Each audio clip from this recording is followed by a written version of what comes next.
Good morning. Today is Thursday, December 3rd, and this is the Morning Breach with Scott Davis. With the Thanksgiving holiday in the States, I missed a couple episodes, so there's a lot to catch up on, so let's dig in.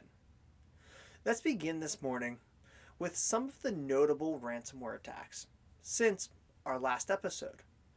Baltimore County Schools suffered a ransomware attack the day before Thanksgiving, bringing virtual classes to a halt for roughly 115,000 students.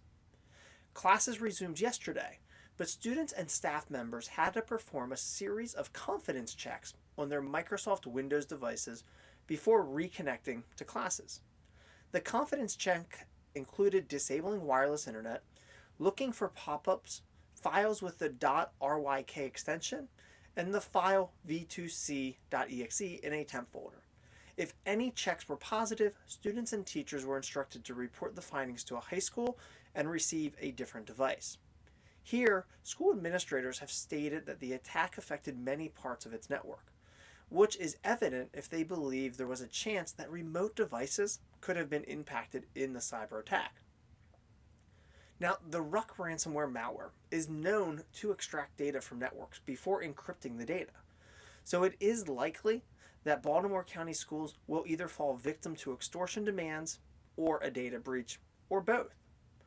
What's most shocking here is the fact that it was just in 2019 that the city of Baltimore fell victim to a ransomware attack where the city has already paid more than $18 million, including remediation, new hardware, and lost or deferred revenue after refusing to pay the ransom demand. Baltimore County Schools wasn't the only school district recently to be a victim of ransomware, as the Huntsville City Schools in Alabama is also actively working to resume services after an attack over this last weekend. Delaware County, Pennsylvania has reportedly paid a $500,000 ransom demand to the Doppelpaymer ransomware group.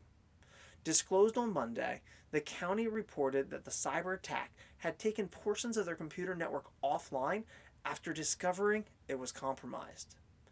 It is being reported that the cyber criminals had access to police reports, payroll, purchasing, and other databases run by the county.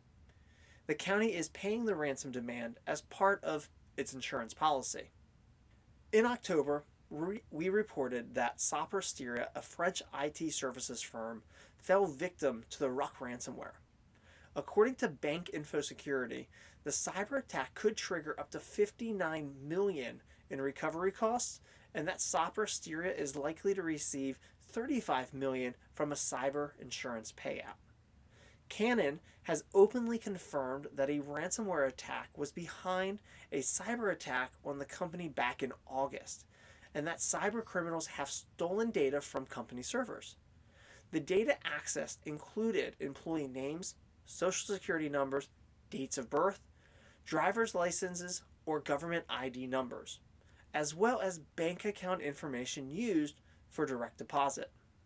This is just some of the recent bigger news generating around ransomware attacks. There are many more that are in the news and hundreds more that have gone unreported.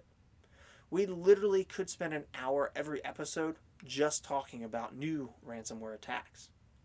But ransomware attacks aren't everything. 2020 has seen some of the largest data breaches ever recorded. These include the software vendor Blackbaud, which still has nonprofits and organizations from around the globe announcing new data breaches associated with the software breach. CitOday saw 50 gigabits of data from 23,618 databases, including over 226 million unique email accounts breached in September.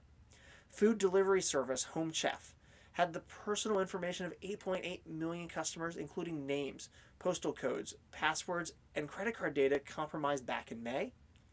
The stock photo site 123RF had 8.6 million subscriber accounts breached, including names, phone numbers, IP addresses, physical addresses, email addresses, and even passwords, which were in MD5 hashes breached back in March. The online game Animal Jam had a data breach in October where 46 million users, including 7.1 million email addresses, as well as names, dates of birth, addresses, usernames, parents' names, and passwords, were breached and shared in the dark web. The independent artist online marketplace Minted exposed 4.4 million customer records, including names, phone numbers, addresses, back in May. And again, there are many, many more of these. In the millions, in the thousands, and your small businesses, a lot of them even in the hundreds. The positive thing is, as more governments align and update breach notification laws, businesses are being forced to report data breaches in alarming numbers. There are still, though, many states and countries that are behind the curve, including the home state of the morning breach, Pennsylvania, here in the United States. The Canadian government introduced Bill C-11, or the Digital Charter Implementation Act, on November 17th, and looks to make amendments to its data privacy policies. The act aims and the objectives align with the key regulations around the world, like GDPR and CCPA. Otherwise, there are a number of additional legislations pending around the globe, and the game of trying to follow and understand them all is becoming more complex by the day.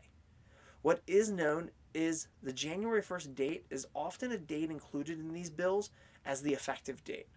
So it's a conversation we will talk about throughout the month of December and definitely into January. One of the most notorious and adaptable malware botnets in the world is expanding its toolset yet again, as it sets its sights on firmware vulnerabilities to potentially deploy bootkits and take complete control of infected systems. The new function, dubbed Trick Boot by Advanced Intelligence and Equilibrium, makes use of readily available tools to check devices for well-known vulnerabilities that can allow attackers to inject malicious code in the UEFI or the BIOS firmware of a device. The researcher stated this marks a significant step in the evolution of TrickBot, as UEFI level implants are the deepest, most powerful, and stealthy form of a bootkit. As we often see, I would expect additional ransomware gangs to begin to build the same capability into their existing products.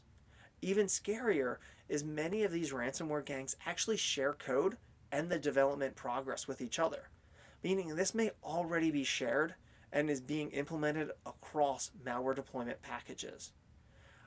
Going back to some of my history working in the MSP space, I know for a fact that it's really difficult to go through and update all the computers' BIOSes, UEFIs for a managed services provider, or even when you're working in a tech shop itself or as a part of an IT department.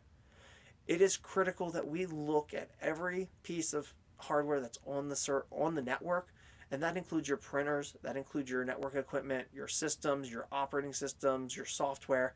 We need to make sure as a community we're all doing a better job updating and securing these devices, especially when known critical vulnerabilities are released.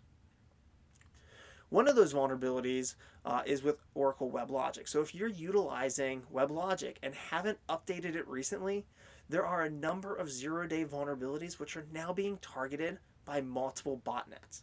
The flaw CVE 2020-14882 scores a 9.8 out of 10, and although it has been addressed, many systems remain unpatched. That's today's episode of The Morning Breach. Please join us again next Tuesday to learn more and see what else is going on in the tech world. If you've learned something new by watching this, please take a second and like and share the video. If you want to see more episodes of The Morning Breach or find useful resources in helping you secure your organization, please visit themorningbreach.com and follow along with us on Facebook and LinkedIn. Thanks for watching.